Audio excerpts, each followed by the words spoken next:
What's up, everybody? This is Mark and Mike here on the Sports Signs. We got our boy Pre on here.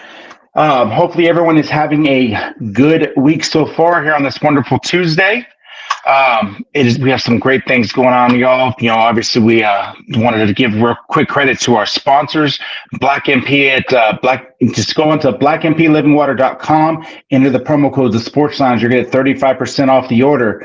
Then on top of that, we also have number one sports fan who has their locations in Tulare, Visalia, and in Hanford. And last but not least, of course, Cali Built Graphics. We take care of all of your vinyl graphics, all of your hats, any type of embroidery. Just hit up them and just let them know, hey, we sent you. We appreciate all the effort and the love that they give us, and so we always want to make sure we take care of them. One of the big things I want to say real quick, we're going to have, speaking of Black MP Living Water, our lovely co-host, Mikey, the chosen one, is going to be on tomorrow with KC24 to talk about Black MP Living Water and also everything else he's got going on with. And one of the things you will see live on TV is the Sports Lounge will be mentioned, which for me, hey, I'm loving it. But how are you guys doing this weekend? Doing good, man. Blessed for sure. That's good. Hey, we're going to hop right into this whole thing, and because the biggest thing we got on tonight's show is the NBA playoffs. Obviously, we have the play-in that has started officially tonight. We got tonight and tomorrow. So game one is officially done with the Lakers and Pelicans. So it looks like the Lakers are moving on to the 7th seed, and they will end up playing Denver. And then we're going to have the Pelicans are going to play whoever is the winner out of the Kings and the Warriors. We were actually right before this, we were watching it, each of us at our own houses. What did you guys get from that game? What was the big one? Go ahead, Dupree. Big for me was like Zion was actually trying to come back and play. He scored 40 points within the game. It looked like they could have came back. Yeah, so I've seen a strong effort from the Pelicans. LA was giving them they're putting them to work, actually. Put in the work, everybody was contributing. It looked like a really strong Laker team that was ready for playoffs. Gabe Vincent, I don't know how many games he's played, but this is the first time me seeing him. So that was pretty exciting to see them almost to full strength. I know that there's a couple more injuries. We got Vanderbilt, who's a strong defender that we'd love to see. But ultimately, we've seen a Laker team that is ready for playoffs. The bad news is that they're going to have to go play against the Denver Nuggets, which for me, I thought it was an easier road if they would have lost and played as an 8 seed. They'd probably see them at the end, but it looks like they're going to play them right off the bat, and we'll see what happens. Other than that, I mean, LeBron's doing what LeBron does. AD's been playing good. He's not injured. The other two guys, we got D'Lo and we got AR-15 that is shooting really good, and everybody else has been contributing well. There's not really too many flaws that I've seen from this Laker team today, other than just giving up leads and letting the other team kind of force their way back in it. But ultimately, they came out on top, and that's what I'm excited about. As far as tonight's game, we're going to the Kings and the Warriors. What you want to see is the unfortunate news is that the Kings actually don't have Malik Monk and also another player. So you're going to see a strong effort from the Warriors and ultimately probably see the Warriors and the Pelicans play next game. But, that's all I got for that. So for me, what I got, it wasn't LeBron's stats. It actually was, you mentioned Anthony Davis, AD, his big contribution was 15 rebounds, 6 on the offensive board with 20 points was his big one. But the other one was Russell. D'Lo went 5 for 11 from 3-point land. And for me, that's a big key for them. Obviously, he's not you got someone who just shot 40+% over, from the 3-point range. And so for that one, I think that was a big thing. So he was on the mark, which was pretty good. As for the Pelicans, Zion dropping 40. He didn't do a lot on the defensive side though. He only had one block for the game. He ended up with 3 turnovers. And so for me, that was a big, he needs to get down there, getting a couple more blocks. But the bench is what beat the Pelicans bench actually outscored the Lakers. And so I think when the Pelicans play in the next game, whoever they play, it's as long as they get that same type of performance, I think they'll be okay. I think they can move on. Is my opinion. The key for them is going to be the turnovers because they committed 12 turnovers, which is a big thing. You can't do that. The Lakers only had 8. As for tonight's game with the Kings, you nailed it on the head, Mikey. You've got Malik Monk, who's going to be out tonight. And so it's I still think the Kings can get the win. Actually, I would say I would like to see the Kings get the win. So it just depends on what De'Aaron Fox can do, and along with Sabonis, so that's going to be the big one for me. So, and it's going to be interesting. I know right now it's already 13-8. I'm looking at the score right now, and Murray is he's got 11 points already, 4 for 7 with 3 of 5 from 3-point land. So they're gonna have to do something to shut him down is what's gonna happen. And I think it's gonna be a good game. Like I said, I think the Kings are gonna win it. But when they face the Pelicans, I think you're gonna end up seeing the Pelicans move on. So either way, I think this is gonna be the end of the Warriors dynasty or era. I think Clay is gonna obviously move on. And I don't know what's going to happen with Draymond. I don't know if he's going to stay. We don't even know what's going to happen with Steph, really. So that team is going to be dismantled after this year. So you're probably witnessing the end of a dynasty and end of an era of a fantastic Warriors team that they put together for many years under Steve Kerr, and it was enjoyable to watch while we had the opportunity to watch them. But unfortunately, everything comes to an end, right? And so we'll see what happens and what they do to, suffering those blows and how they come back and who they pick up to. Because they can go out there and go get Dame, and get rid of, go get rid of Chris Paul and go get Dame. They could go out there and Giannis is.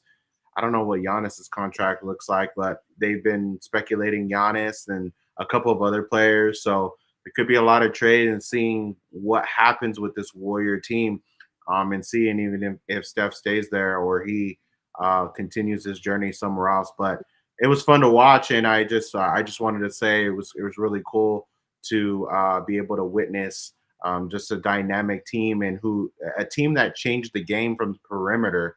Where we got the name Splash Bros, you know what I mean? And young kids are now shooting from logos and things like that. And as much as we hate it, every generation, walked into the gym with a different look in what basketball looks like. And that team right there changed how the game is being played.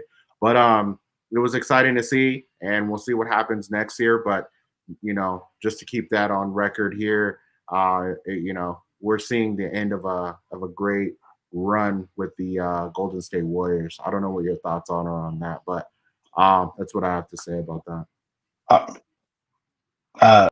Pre, what you got on that? Yeah, cool. Because like what he said with the Warriors is that you got to look at a team that's always that usually was used to losing until Curry and their 3 got there. When Curry and Clay finally got there, they actually started winning and actually brought championships to the state, which was not likely as much. Even though when they had Baron Davis and Jason Richardson, you thought it would be that team to do it. Yeah, That's very true. I'm right there with you, Mikey. And Free, same thing. I think it's been amazing to watch them. I'm not a big fan of the 3-point ball, and the logo shooting. And I'm old school, always will be. But to see what they were able to do, especially a guy like Curry, comes out of Davidson, which we've had. For those that don't know, we've had some young, some high school students that I've had the opportunity to coach that went on to play football at the University of Davidson out in North Carolina. And a lot of people think that they go out there because it's a sports. It's really not. So everyone needs to know when you come out of the college like Davidson, you're there because of your education. And so that just shows it wasn't for Steph Curry about just basketball, because he had to get there for his grades and things like that. So he was a smart player all around it, and it showed on the court. But to me, Curry brought the game and he made it fun.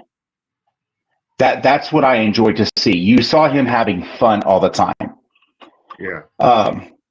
So I give him credit where credit is due. Klay Thompson, obviously, he comes from the lineage with Michael Thompson, a Laker great, and completely different styles of play. Right. But I will say this: Clay's done a great job. I do think Klay is going to move on. Also, Steph is going to retire a Warrior. I don't see him going anywhere. And I think Draymond, if he doesn't get himself kicked out of the league for something stupid, because the way he keeps on getting these technicals, I think he'll end up sticking around because just with Draymond, it's his attitude. So I think the Warriors can bring somebody in to fill in for Klay as long as they only lose one. I don't think the dynasty's over. If they only lose Klay, I think if they bring someone in to replace him, I do not think that dynasty is over. I just think they had some other issues going on. I do think Steve Kerr's regime is coming to a close because of the style of play that's coming up. He doesn't have really big. He can't keep control of Draymond Green, and so who are you going to keep? Are you going to keep an all-star in Draymond Green, or are you going to keep or let him go and keep Steve Kerr, who's just a guy that's a coach? All right. So that's where it's if they keep 2 out of the 3, I think that dynasty, and just replace them with someone else. With some of the names that you listed, Mikey, I think you actually have something that can go on and still continue to grow. So that's my thought process on that. Tomorrow night's game. Let's hop into tomorrow night's game. So game 1 for tomorrow night is actually going to be the Heat and the 76ers. Mm-hmm. That one, I'm going to start with that one, myself. And so they're projecting a spread at 4.5. So they're saying it's going to be close. They're flat. They're saying, this is going to come down to the wire. You have 2 great teams. The Sixers played great at home with a 25-16 record, and then the Heat played great on the road at 24-17 away from home. So it's going to be a tough one for me. I personally think that you're going to see. I think you might see the Heat go ahead and continue. I think Embiid's going to get knocked out. Is my thought process. What do you guys got from that? As long as Embiid is playing, you can't really count out the 76ers.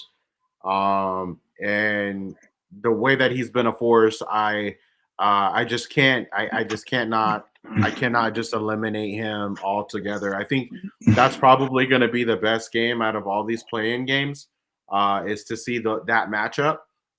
Because those 2 teams are going to be battling it out, and I really haven't been following the Heat, to be completely honest, to see what force they have.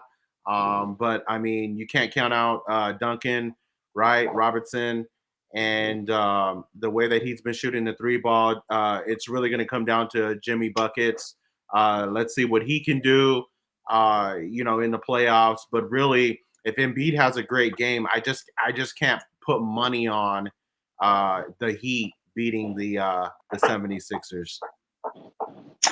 So let me throw in Maxey, right? Right. Maxey's been playing really great. I mean, I can't take away from there. I mean, he's the reason why they go. Yeah, with 26 Yeah, 26 points a game for Maxey with 6.2 assists. I mean, so yeah, that's the guy that's going to run it.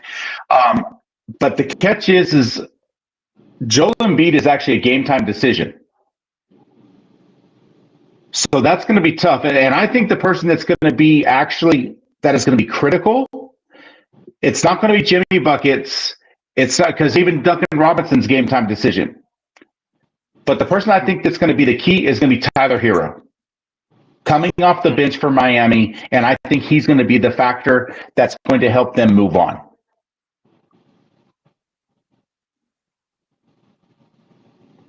What do you think, Pre? Well, as long as you got Joel Embiid playing, even though he's off injury, he's still going to be the bigger force when it comes to playing them, because the Heat really don't have a big guy to stop him. Even though Jimmy can get all the buckets he wants, if you can't stop your big man from getting defense and points, that's it. But you have a great player like Bam Adebayo, who's a defensive-minded guy. And I mean, so to me, that one is going to be a key matchup. So that's where I'm like, if Embiid's going to have to hit his season average, which was 35 points a game, he's going to have to make that for them to move on. Yeah. If he's stuck in the 20s, they won't move on. Yeah. What do you guys think about the second game for tomorrow night, which is who was the second game again? Hawks and Bulls. What do you guys get from that one? Is anyone even on the Bulls, really? Because it looks like an easy win for the Hawks. Well, you got DeRozan, and the Bulls are projected to win, but that's just because they're at home. Yeah. And I'm going to toss this one out. Yeah, I'm going to toss this one out there. I think that game really doesn't matter. And I'm going to say this. The reason being is because, like I mentioned at the beginning of this, the Heat and the 76ers both have winning records at home and on the road. The Hawks are 15-26 on the road, 9 games under 500. And then the Bulls are 1 game under 500 at home. So neither one of them know how to win with what they have that's set forth for them. Right. I mean, both of them were under 500. I'm sorry. NBA needs to fix this. If you are under 500, you should not be in the playoffs. I think that's for every sport. We've seen it in the NFL. All of a sudden, it's like, it's adding more teams. Yeah, but it's making the ones that get there. To me, it ruins the game. You got the Bulls, like I said, 39-43. The Hawks are 10 games under 500. They are 36-46 on the season. You should not be in the playoffs. She didn't really be close. No. So to me, that one is a no-nonsense game. Whoever wins, no matter what, whoever loses between the Heat and the 76ers, they're going, either one of those teams are going to get blown out by whoever loses in that first game. That's my thought process to that right there. All right. What you got, Mike, on it? I don't care. I mean, to be completely honest, I don't think that even I don't think that game even really is going to matter, and they're going to lose in the first round anyway. So, I mean, who's going to win that game? I could see Trey getting off and making it really tight, but then again, you got DeMar DeRozan who can slow the game down, and like Mark said, they are at home, so that adds some flavor to it. So we'll see what happens. Yeah. So, I mean, overall, I'm going to ask this since playoffs are starting. Who do you guys think is going to win the NBA championship? To be there now? Not right now. I think the Lakers will get there, but I don't know if they'll win. It all depends on who gets there by them. You think the Lakers to the NBA championship? I think they'll get there, but I don't think they'll win. I think they have a legitimate shot. Okay, so I'm going to say 3 teams on each side. I think that's the better pick right now because it's a very very early. Right. I'm gonna say Lakers have a chance, Denver has a chance, and I'm gonna go with Minnesota. And that's a toss up between Minnesota and the Thunder. Okay. So that's my pick on the West. On the East, I'm gonna go with obviously Boston. Let's see here. Boston has a shot. Oh man, it's a toss up on that side, dude. Because I just think Boston is just. I'm gonna say Bucks, and I will go with. Oh my gosh, it's such a toss up on that side.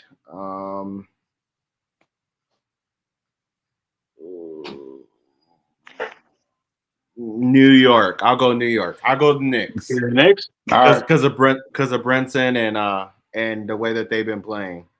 All right. But, what about you? Well, I said the Lakers won. Denver for sure is definitely going. Well, that can't happen because if the Lakers and Denver they're in the first, they're playing this round, so one of them's getting knocked out. Yeah, it's kind of a toss up on that though too because LeBron isn't going to give up easily, but everybody actually playing on the team actually good. They look like they got a really good shot. And then even though it could be the end of a dynasty, the Warriors still could go too. Go out with the bang. Yeah. And it ended it that way with the era. East-wise, I want to see the Bucks go because I finally want to see Dame finally get there the way he should be already. Okay.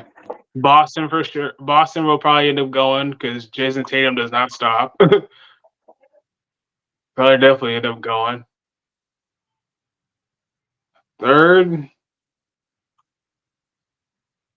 probably Phoenix. I see them trying to make another run. That's the West. Phoenix is the West. Oh, not Phoenix are out. Are they out? Oh no, they're in. No, they're in. Huh? Yeah, Phoenix is in. I haven't seen a lot of their games. Yeah, Phoenix is in. They finished at the 6th seed. They're playing Minnesota. Oh yeah, that's right. They're gonna lose. So I'm gonna say this. So this is my pick, and I'm just gonna say this, and it's literally it's gonna be one number, and that's 18th. That's all I gotta say. Who's 18th? Right no, 18th championship. He's talking about Boston. Boston. As simple as that. 18th. That I don't need to worry about who's going in the West. Boston is the most dominant team in the NBA. There's a reason why they only had 18 losses on the season. Yeah, they are cooking this year. I gotta admit, much as I hate them, they are cooking this year. Game by game, but they definitely do have holes still to fill. Oh yeah. And I don't know what it's going to look like in a 7-game series because they did lose to the Knicks. And and that display didn't look well. So I don't know what it's going to look like in a 7-game series. But it's not going to be because you see 18 losses on their record doesn't necessarily mean that it's going to be an easy road for them. It's not going to be. It's never going to be easy. It's going to be a harder road for them and for them to get there, and it all depends on their matchup too, who they match up with. Right. That's going to be a big factor, you know. I didn't even know Orlando was in it like until the other day. I was like, what the heck? How did who's on the Magic? Yeah, who's the Magic? Who's in the Magic that helped them get there? I have no idea because they haven't got there since Dwight Howard. But anyway, but that's good. So on to like I said, I'm sticking with my guns, and I'm just saying the 18th. That's all I got to say. You're gonna and I will say this. So real quick, Celtics lost to the Knicks at the beginning of the year. They lost to the Bucks, and then they lost in that stupid play-in tournament, whatever you want to call it, mid-year, that joke of a tournament that they had, that all of a sudden LeBron, because he can't win an NBA championship for the Lakers, he has to hang that joke up. So they lost those two to Atlanta, and then they lost to Denver, Cleveland. They did lose to the Lakers and Clippers. Denver, Milwaukee, Indiana, but they also beat Indiana. So I'm sticking with it. I'm saying Boston for 18th. Let me go back to the Lakers because you brought up a good, legitimate, I guess, argument or debate or however you want to say it. Anyway, the Lakers have. Do you know that the Lakers have beaten every single team in the playoffs? Right, that have made the playoffs. They have beaten every single team. I believe so, of the Celtics. Huh? I believe so, of the Celtics. And even though everybody doesn't want to count it, they did win in the bubble. So that still was a championship regardless. I'm saying in the season, this season, yeah, the Lakers have beaten every single team that has been in the play that are currently in the playoffs right now, at least one time. Right. Yeah. So, no, only team that Boston did not beat. So I was wrong. Only team that Boston did not beat that's in the playoffs right now is Denver. They lost both games to Denver this year. So, yeah. But I'm still saying 18. I don't care if you beat every team that just because you beat them one game during the season. None of that matters to me. This is playoff basketball, and I think you got the next, the young, they're trying to give them a comparison to Kobe with Jason Tatum. There's never going to be another Kobe, just like there's never going to be another Jordan. There's never going to be another LeBron. I will give credit where credit is due. And people need to quit saying, hey, he's the next Kobe. No, he needs to just be considered the first Jason Tatum. It's simple as that. So with that, on to real quick, want to finish up tonight's show. The WNBA draft just happened. Caitlin Clark was the first overall pick to the Indiana. The one thing I found interesting, Rule, with this, I forget that there's only 12 teams in the WNBA. Yeah, they're expanding again. Yeah, so you had 36 players out of all of women's college basketball and also out of the world that got drafted. So, I'll give credit where credit is due. What do you got to say on this, Free? Even though there's only 12 teams, it makes it better for a better story right now because now they're trying to make it a whole rivalry thing because now Caitlin Clark even going in first. Diana Taurasi's already talking mess, and they're trying to make it as a GOAT versus the rookie type of thing right now. And then you got Angela Reese going in as well too, so they'll be battling each other again come when the season starts. Mm-hmm. With her going to Chicago Sky.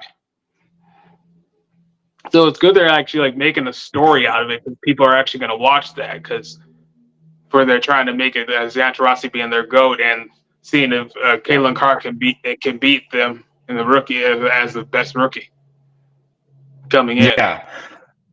So for me, the big pick, obviously you saw Cameron Brink go at number 2. I was actually shocked that Angel Reese dropped. I really did think she was going to be a top 3 pick. All right. But we saw Camila Cardozo go to Chicago at that number 3 pick. She's a great player out of Brazil. But then, of course, out of at the 4th pick, you had Rickea Jackson, the small forward out of Tennessee. And for those that you don't know, Rickea Jackson is actually Gary Payton's daughter. Huh.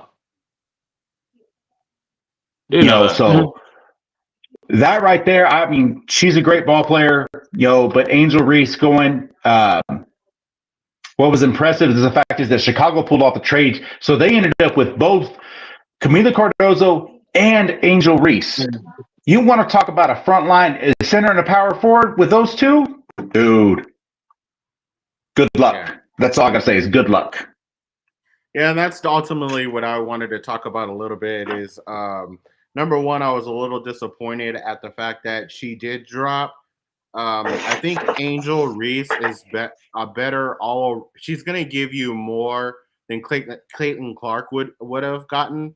Although the storyline and everything around Clayton Clark and how points and all this crap and all the rest really pumped her up in the draft. And money wise, to make the franchise money, she's a better fit for the overall first pick. The eyes, right? You guys gotta understand, like this year was a record year for everything in WNBA. Like, for the draft alone, you're going to say that 2.45 million viewers. The previous record was 601,000. Yeah. So I mean, just everything about that, everything about college basketball for women, has been crazy. So I live in. Obviously, you guys know I'm in Vegas. Dupree is also in Vegas. They've already are trying to put games together where Clayton Clark is playing in T-Mobile Arena, so that there's a lot of more publicity, a lot of more viewership, and trying to pump that up. Same thing with the Chicago Sky. When they figured out that those two duos are going to play, that's like a major game for the Ace to go up against. And so they want to make that a home game and pump that up too. With all that being said, her falling 7th was like, whoa, dang, she dropped 7? That's crazy. But then when you see the dynamic duo that they created, it's kind of like, okay, well, she got the best overall situational. And everybody, right? she did. Yeah, she's in the best situation. So Indiana Fever, I mean, they're going to have to build their team. But Chicago Sky, right off the bat, like you said, is a dynamic duo. You got a power forward and a center, and she's excited to play with her. She said she's been playing against her since high school, and now the opportunity to play with her. So that just tells you just a little bit about how they both feel with each other. I think that's really going to be fantastic to see, and also to see if the Aces could do a three-peat. I mean, with these dynamic duos and the way that everything is happening within WNBA, it's going to be interesting to see, and you're probably going to see more records drop this year as well as we continue along. But that's all I got on WNBA and college women's basketball. Excited to see where Van Lith goes next year. I'm going to call it here. She's probably going to end up in UConn. And that's going to be my pick. She'll end up in UConn, but we'll see. We'll see what happens. I'm calling Tennessee. That's all I'm saying. I'm calling Tennessee. New head coach coming in. I think that's a big thing. You got a new era that's going to be started. So I think they're just going to go back to that era. And a lot of people trying to compare the new head coach of Tennessee to Pat Summitt. I'm tired of comparisons. There will never be another Pat Summitt either. No. So and the great thing is she actually recognizes, said, I'm not Pat Summitt. I'm Kim Neighbors, and this is who I am. So I think that's a great role. It's like, I'm not trying to be someone else. I'm going to be the coach that I have always been. And there's a reason why she only has I think it's like 12 years, 14 years, something like that. She only has a total of 26 losses. So I think that tradition is going to come back to Tennessee. Obviously, they had a great thing with Rakia there this year, so it's going to be good. So I'm saying she's going to end up in Tennessee. Awesome. So before we end our show, again, guys, check us out 3:00. I also will drop a link. We will be on KC24. If those who know what KC24 is, that's Central Valley News. We're going to be on the news for Black and P Living Water. I'm also going to be able to shout out the Sports Lounge Media and also everything else that I've been doing. Thank you so much that each and every person that has been tuning in with us, giving us loves, likes, comments, all of the rest, been on this journey. This is not an easy journey to be getting on here every week, right? We have to come up with debates and things like that. But you guys have been appreciating us. The draft is around the corner. We're going to be talking about the draft and all of that coming up pretty soon here. So I just want to thank each and every one of you guys that's been tuning in. And I appreciate each and every one of you guys that watch the playbacks and things like that. So thank you for your support. Yeah. Thank you all. Y'all have a good night and have a safe week. Peace out. Yes.